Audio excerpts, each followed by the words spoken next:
ఈ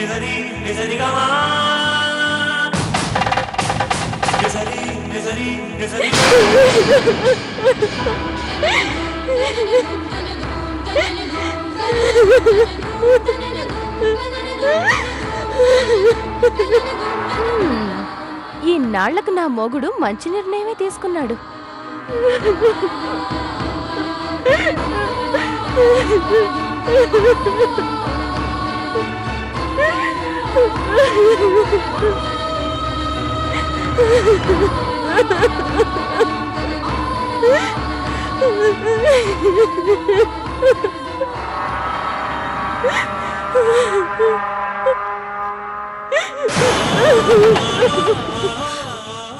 ఏ పాపం ఎరుగని నీకే ఎందుకింత అన్యాయం చేస్తున్నాడా భగవంతుడు? ఏం చేసి నీ కాపురం నిలబెట్టాలో.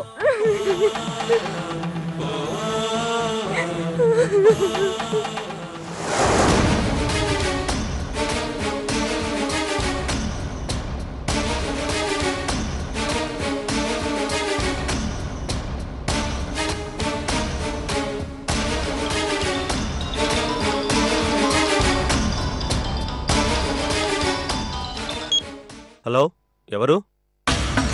ఏంట్రా, ఎవరా? కాన్షియస్లోనే ఉన్నావా?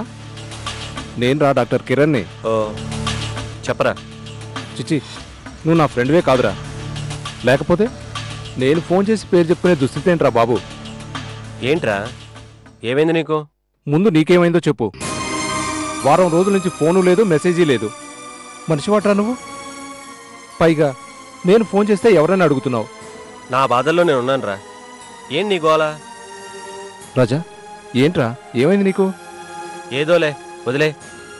ఇంతకీ ఎలా ఉన్నావు? ముందు అడిగిన దానికి సమాధానం చెప్పు. ఏం జరిగింది? ఎందుకు అలా డల్గా ఉన్నావు? పై ఏం లేదురా, లివేట్. ఒరేయ్, ఆఖరిసారిగా అడుగుతున్నాను. నేను నీ ఫ్రెండ్ అనుకుంటే విషయం చెప్పు, లేదంటే మళ్ళీ నీకు నేను ఫోన్ చేయను. చెల్లి చాలా పెద్ద ప్రాబ్లం ఫేస్ చేస్తుందిరా. ఏంట్రా, ఏమైంది?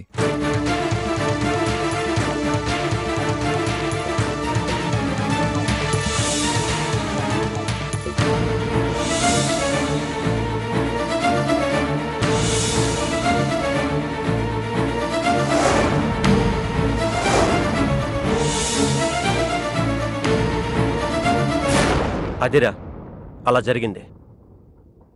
ఏం చెయ్యాలో, శ్రీకర్ని ఎలా కన్విన్స్ చేయాలో నాకు అర్థం కావట్లేదు. ఒరే ఫూల్, మీరంతా ఎక్కడున్నారా? అడవిలో బతుకుతున్నారా? ఇది ఒక ప్రాబ్లమేనారా? ఏం చెయ్యనురా, శ్రీకర్ మూర్ఖంగా ప్రవర్తిస్తున్నాడు. అచ్చిన కుమిలి కుమిలి ఏడుస్తుంటే భరించలేకపోతున్నానురా. పిచ్చోడా, సైన్స్ ఇంత డెవలప్ అయ్యాక కూడా అంత సెన్స్ లేకుండా ఎలా మాట్లాడుతున్నావురా? అర్చన తప్పు చేసిందని ఎవరు నోటుకొచ్చినట్టు వాళ్ళు అంటే సరిపోతుందా? తప్పు చేయలేదని నిరూపించుకోవడానికి నిప్పుల్లో దూకే రోజులు కావురా ఇవి. నిప్పు లాంటి నిజాలని నిలువెత్తు సాక్ష్యాలతో కళ్ల ముందు పెట్టే రోజులివి. కిరణ్, ఒక్క డిఎన్ఏ టెస్ట్ చేస్తే చాలు, దెబ్బతో సమస్య మొత్తం పరిష్కారం అవుతుంది. ఆ పాపకి అర్చనకి ఏ సంబంధం లేదని తెలిసిపోతుంది. నాకు ఈ ఆలోచన రాలేదురా. ముందు నువ్వు ఆ టెస్ట్ చేయించు. అనవసరంగా కంగారు పడకు. నీకు ఏ హెల్ప్ కావాలన్నా నేనున్నాను. ఓకేనా? ఓకేరా, thank you so much. It's okay. ఉంటాను.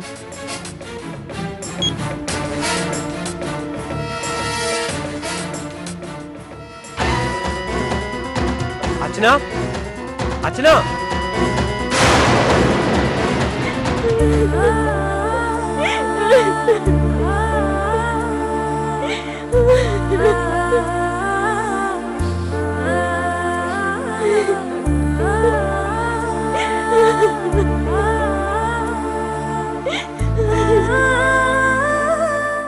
అర్చనా,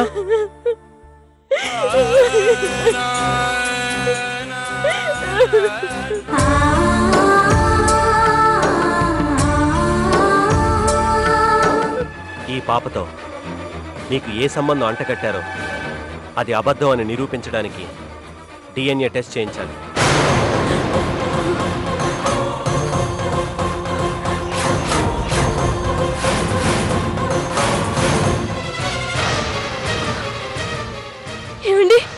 బావా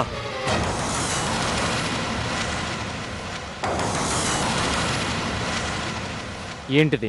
కొత్త పిలుపులు, కొత్త అలవాట్లు.